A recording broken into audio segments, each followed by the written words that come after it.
Bismillahirrahmanirrahim. Assalamualaikum warahmatullahi wabarakatuh. Saya Alfi Mardiatu Thaniyah dengan NIM 12304183004 dari jurusan Bahasa dan Sastra Arab Fakultas Usuluddin Adab dan Dakwah. Video ini dibuat untuk memenuhi tugas ujian tengah semester mata kuliah analisis wacana dengan dosen pengampu Ibu Asna Andriani M. Hum. Soal nomor 1. Bagaimana kedudukan analisis wacana dalam studi linguistik? Jelaskan.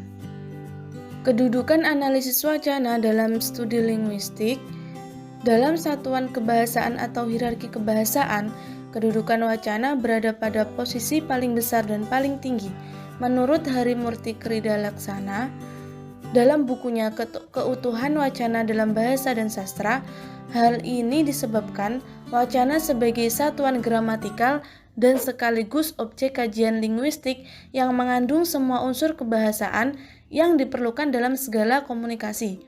Tiap kajian wacana akan selalu mengaitkan unsur-unsur satuan kebahasaan yang ada di bawahnya, seperti fonem, morfem, frasa, klausa, atau kalimat di samping itu. Kajian wacana menganalisis makna dan konteks pemakaiannya.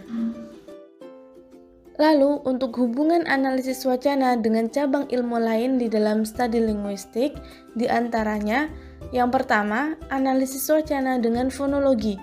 Hubungan antara fonologi dan wacana, yaitu fonologi maupun wacana sama-sama menggunakan bahasa sebagai objek kajiannya. Hanya saja, perbedaannya adalah fonologi mengkaji struktur bahasa, khususnya bunyi bahasa, sedangkan analisis wacana mengkaji bahasa di luar struktur bahasa itu atau kaidah-kaidah bahasa. Lalu secara hierarki, fonologi merupakan tataran terkecil dalam wacana. Dalam mengkaji wacana, teori tentang bunyi-bunyi bahasa atau fonologi sangat diperlukan sebab fonologi merupakan dasar dari ilmu bahasa lainnya. Fonologi dan wacana sama-sama mengkaji bahasa dalam bentuk lisan. Hanya saja yang membedakan adalah fonologi tidak mengkaji bahasa dalam bentuk tulisan sebab yang menjadi objek hanyalah bunyi-bunyi bahasa yang dikeluarkan oleh alat ucap manusia. Sedangkan wacana mengkaji naskah-naskah yang berbentuk tulisan.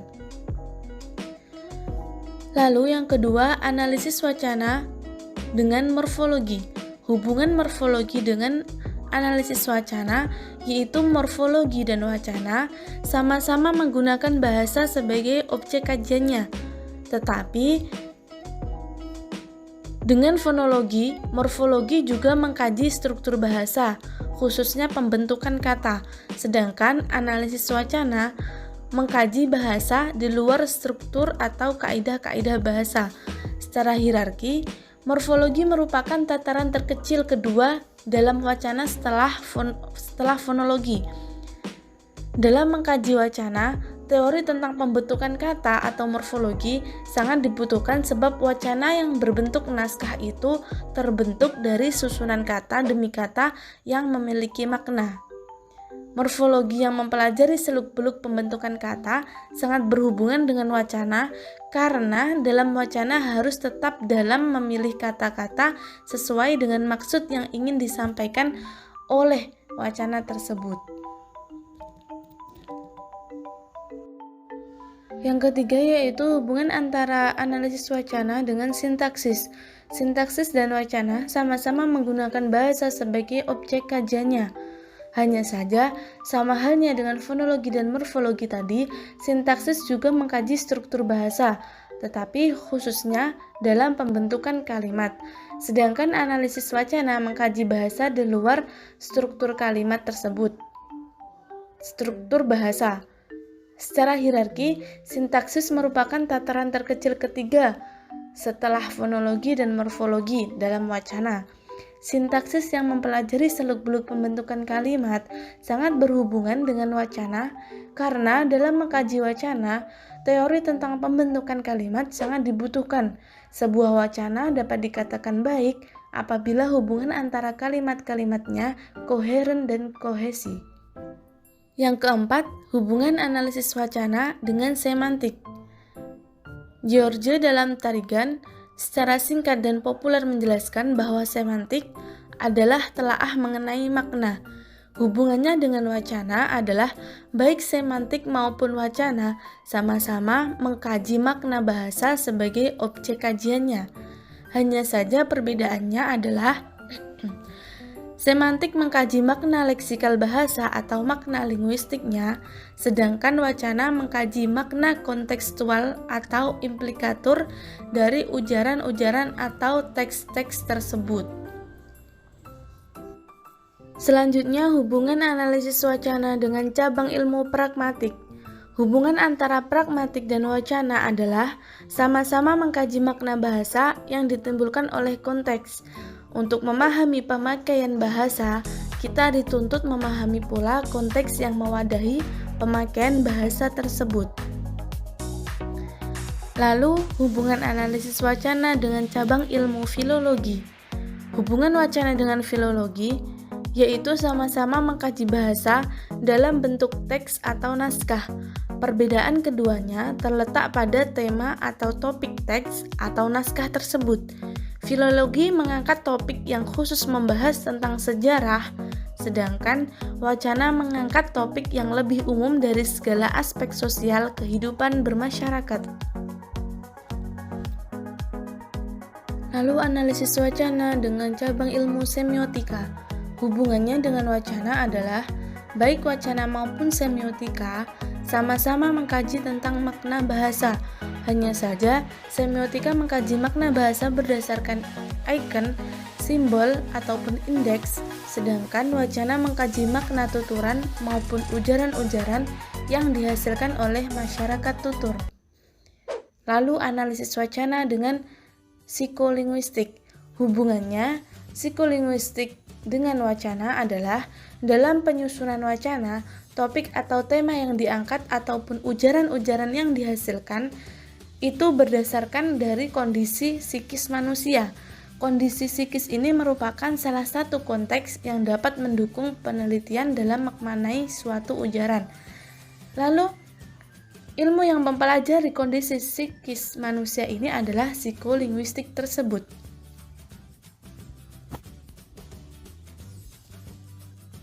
Yang terakhir, hubungan analisis wacana dengan sosiolinguistik. Sosiolinguistik sebagai cabang ilmu linguistik memandang atau menempatkan kedudukan bahasa dalam hubungannya dengan pemakai bahasa di dalam masyarakat. Karena dalam kehidupan bermasyarakat, manusia tidak lagi sebagai individu, akan tetapi sebagai masyarakat sosial. Hubungannya dengan wacana adalah baik wacana maupun sosiolinguistik sama-sama menitik beratkan bahasa dalam sebuah konteks. Perbedaannya adalah wacana mengkaji ujaran atau bahasa yang dihasilkan oleh masyarakat, sedangkan sosiolinguistik menitik beratkan pada masyarakat yang menggunakan bahasa tersebut atau masyarakat pengguna bahasa. Soal yang kedua, sebutkan urgensi dan tujuan analisis wacana dan apa yang terjadi bila kita tidak memahami analisis wacana. Ada beberapa urgensi analisis wacana. Yang pertama, kajian wacana dapat membantu masyarakat dalam menghadapi berbagai permasalahan yang sering terjadi, sekaligus mencari solusinya dalam sebuah masyarakat. Misalnya, banjir yang melanda ibu kota, kemacetan lalu lintas, bursa pencalonan presiden, dan sebagainya. Itu nanti akan dituliskan atau diucapkan dengan menggunakan wacana. Yang kedua yaitu sebagai bahan pertimbangan untuk menentukan langkah yang akan diambil setelah melihat fakta yang berkembang di masyarakat. Contohnya, ketika seorang wanita akan memilih produk kecantikan, tentu terdapat banyak penawaran produk yang bervariasi mulai dari bentuk produk, harga produk, ataupun kualitasnya. Yang ketiga yaitu kajian wacana juga dapat mengungkap berbagai fakta, idealisme yang tersirat dalam sebuah wacana guna mengetahui maksud atau tujuan penulis dari wacana tersebut. Dan yang terakhir, urgensi analisis wacana yaitu membongkar nilai-nilai kebenaran yang terkandung dalam sebuah wacana. Masyarakat dituntut untuk memilih mana nilai yang baik dan mana nilai yang tidak, sekaligus mendukung nilai-nilai yang baik tersebut agar tumbuh subur dalam budaya masyarakat. Contohnya, nilai kerukunan, kebersamaan, toleransi, dan sebagainya. Untuk tujuan analisis wacana diantaranya, yang pertama, keinginan untuk dapat memberikan informasi kepada orang lain atau juga memperoleh informasi dari orang lain tentang sesuatu hal. Yang kedua yaitu keinginan untuk dapat meyakinkan seseorang mengenai suatu kebenaran atau suatu hal dan lebih jauh mempengaruhi sikap dan pendapat orang lain. Yang ketiga, keinginan untuk dapat menggambarkan atau menceritakan bagaimana bentuk atau wujud suatu barang atau objek, atau mendeskripsikan cita rasa suatu benda, hal atau bunyi.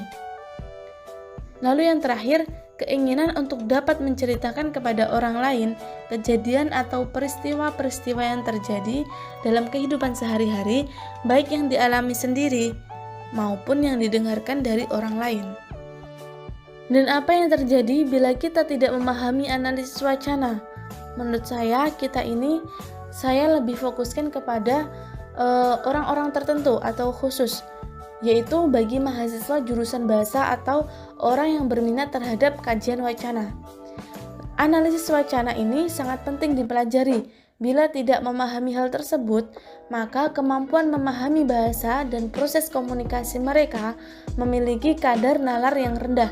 Hal tersebut akan menyebabkan amburadulnya pemakaian bahasa di kalangan kaum-kaum terdidik tersebut. Wacana sebagai ideologi mengeksploitasi simbol-simbol linguistik dan penuh dengan dominasi dan eksploitasi. Mahasiswa harus mampu menganalisis secara kritis potensi dominasi dan eksploitasi tersebut.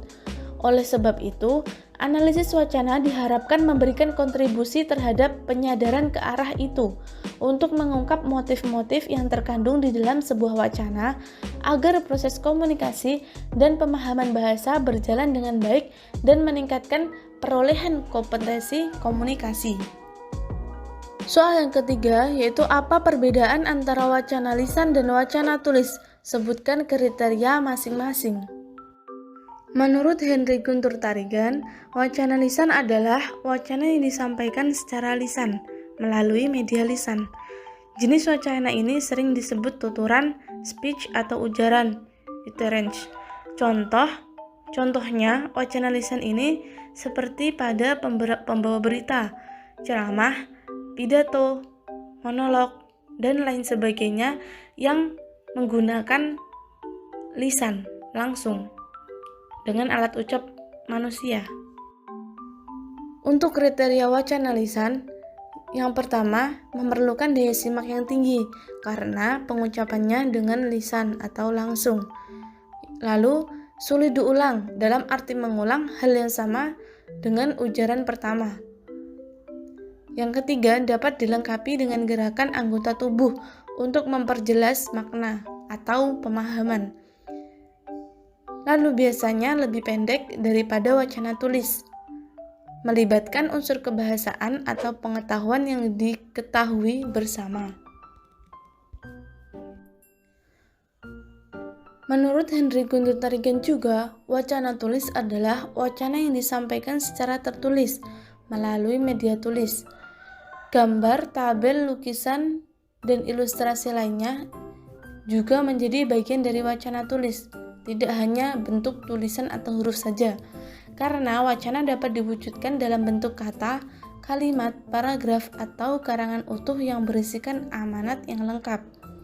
Contoh dari wacana tulis tersebut diantaranya bisa surat, novel, karya ilmiah, artikel, poster, dan lain sebagainya.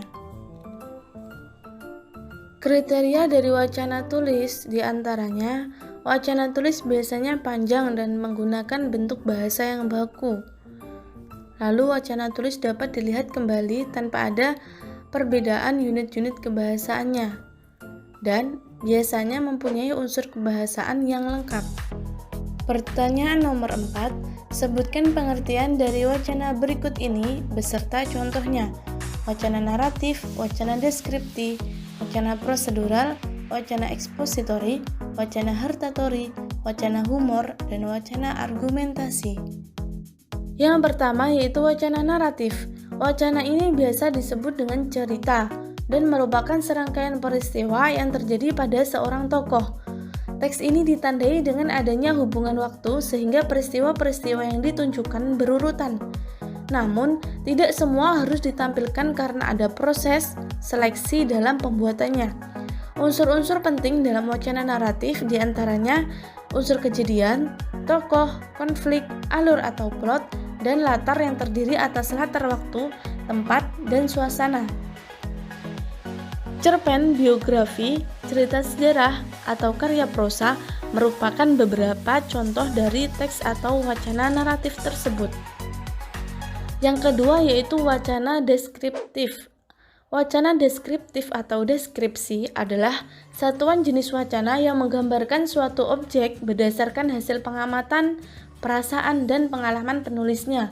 Untuk mencapai kesan yang sempurna bagi pembaca, penulis merinci objek dengan kesan, fakta, dan citraan. Deskriptif ini dibedakan menjadi dua macam, yaitu deskripsi atau deskripsi imajinatif, yaitu deskripsi yang menggambarkan objek benda sesuai dengan kesan atau imajinasi si penulis. Lalu, deskripsi faktual atau ekspositoris merupakan deskripsi yang menggambarkan objek berdasarkan urutan logika atau fakta-fakta yang dilihat, bukan imajinasi. Selanjutnya, contoh wacana deskriptif atau deskripsi. Dalam sebuah kalimat, di sebuah kiri pintu tergantung sebuah penanggalan dan sebuah cermin yang bertuliskan, "Anda manis, Nona."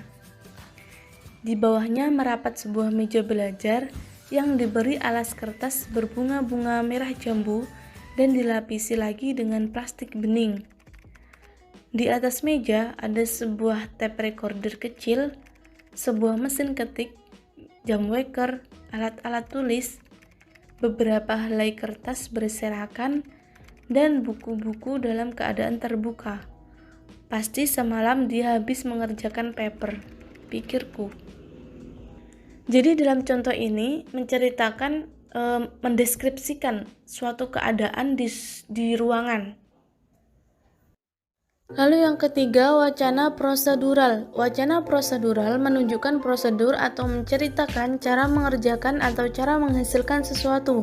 Umumnya, kalimat wacana prosedural berisi syarat atau aturan yang harus dipenuhi agar sesuatu itu berhasil dengan baik. Wacana prosedural bisa berbicara tentang prosedur atau cara merawat, cara membuat, cara menyimpan, cara menjaga, atau cara menemukan sesuatu. Contohnya, tentang resep makanan, lalu cara merawat bayi, cara merawat tanaman, cara mengelola tanah, atau memelihara kecantikan. Lalu juga dalam kemasan produk sebuah sabun cuci muka terdapat cara pemakaian produk. Yang keempat, wacana ekspositoris. Rangkaian tuturan yang bersifat memaparkan suatu pokok pikiran disebut wacana ekspositori. Tujuan yang ingin dicapai wacana ini adalah tercapainya tingkat pemahaman terhadap sesuatu agar lebih jelas, mendalam, dan luas dari sekedar pernyataan yang bersifat global atau umum saja. Wacana ekspositori kadang-kadang berbentuk ilustrasi dengan contoh, berbentuk perbandingan, berbentuk uraian kronologis, dan juga berbentuk ciri atau identifikasi dengan orientasi pada materi, bukan kepada tokohnya. Lalu untuk contoh wacana ekspositori sudah saya cantumkan di dalam video ini, yaitu tentang perkembangan transportasi.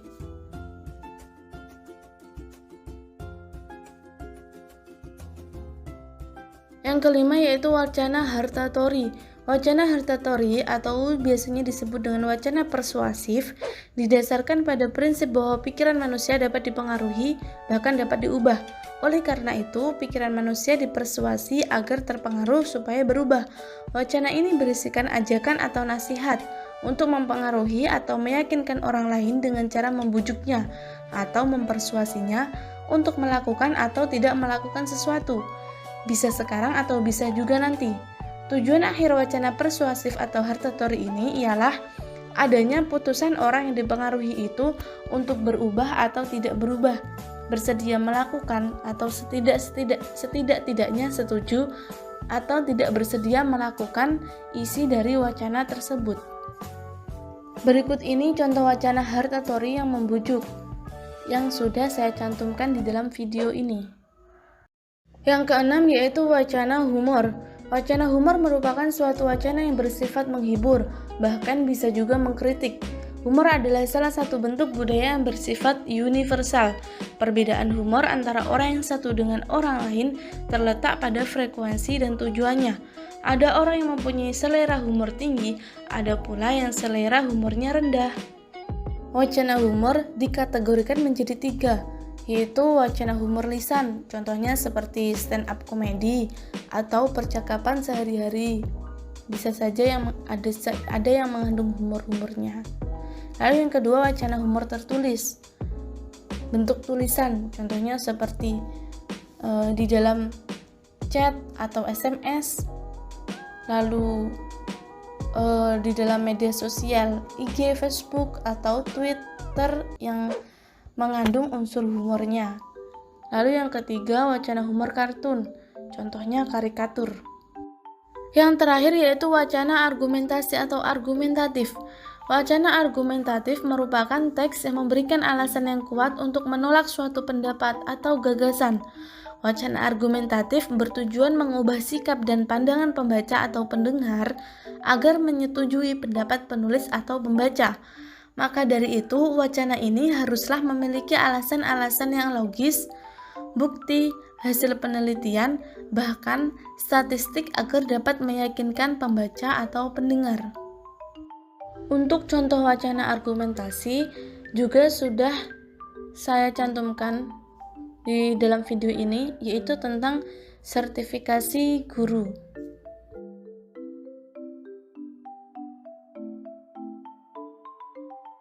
Soal yang terakhir yaitu sebutkan pengertian dan contoh dari teks fatik, teks ekspresif, teks konatif, teks metalinguistik, dan teks puitik. Jadi, jenis wacana menurut fungsi bahasanya dibedakan menjadi 5, yaitu teks fatik, teks ekspresif, konatif, metalinguistik, dan teks puitik. Yang pertama yaitu teks fatik. Unsur-unsur fatik di dalam teks menjamin berlangsungnya komunikasi, juga menjadi adanya konteks psikologis. Unsur bahasa yang ada dalam teks ini digunakan untuk menjalin hubungan antara pengirim dan penerima. Dalam komunikasi langsung, reaksi penerima dapat diketahui serta dikontrol oleh pengirim secara langsung. Pengirim dapat menggunakan tekanan suara, kecepatan berbicara, lantangnya suara untuk mengontrol reaksi penerima. Sementara itu, pengirim tidak dapat mengontrol reaksi penerima apabila terjadi komunikasi tidak langsung. Namun, pengirim dapat memanfaatkan tipografi untuk mengatasi hal tersebut. Contohnya, seperti percakapan sehari-hari secara langsung. Selamat pagi, Pak. Selamat pagi, Mas. Di situ, pengirim dapat mengontrol tekanan suara, kecepatan berbicara, lantangnya suara, dan lain-lain. Yang kedua yaitu teks ekspresif, merupakan teks yang menunjukkan pendapat atau perasaan pengirim. Teks ini memiliki unsur-unsur bahasa yang menampilkan kehadiran pengirim, seperti kata seru, komentar yang subjektif, atau intonasi tertentu. Contoh dari teks ekspresif tersebut biasanya berada pada surat pribadi. Yang ketiga yaitu teks konatif, merupakan teks yang melibatkan penerima dalam penyampaian pesan. Keterlibatan tersebut dapat secara langsung maupun secara tidak langsung, dan campuran antara keduanya. Keterlibatan secara langsung biasanya menggunakan kata ganti orang pertama atau ganti ajakan. Sementara itu, keterlibatan secara tidak langsung biasanya kata-kata yang digunakan tidak sederhana karena pengirim harus mengetahui terlebih dahulu perhatian, kesenangan, atau budaya penerima. Contoh dari teks konatif ini adalah sebuah ajakan seperti kalimat berikut. Ayo berangkat, silahkan makan. Bantu saya dorong meja ini. Seperti itu. Lalu yang keempat yaitu teks metalinguistik, adalah bahasa yang berbicara tentang bahasa itu sendiri. Teks ini digunakan sebagai memberi penjelasan atau keterangan tentang kata-kata yang ilmiah. Contoh, pengirim perlu menjelaskan apa yang telah dikatakannya sehingga pengirim akan berkata, maksud saya atau artinya, seperti itu. Yang terakhir yaitu teks puitik. Fungsi puitik menonjolkan nilai pesan yang ada dalam komunikasi. Fungsi ini muncul setiap kali bentuk dan struktur pesan memperkuat nuansa pada isinya. Fungsi puitik ini sering ditampilkan dalam ritme, permainan bunyi, permainan sintak, dan imaji. Fungsi ini dapat digunakan untuk iklan, lagu, pidato, atau moto. Sekian dari pembahasan soal-soal dari ujian tengah semester mata kuliah analisis wacana. Jika ada kurang lebihnya atau kesalahan yang tidak sengaja atau pengucapan yang kurang jelas, mohon maaf. Wabillahi taufiq wal hidayah. Wassalamualaikum warahmatullahi wabarakatuh.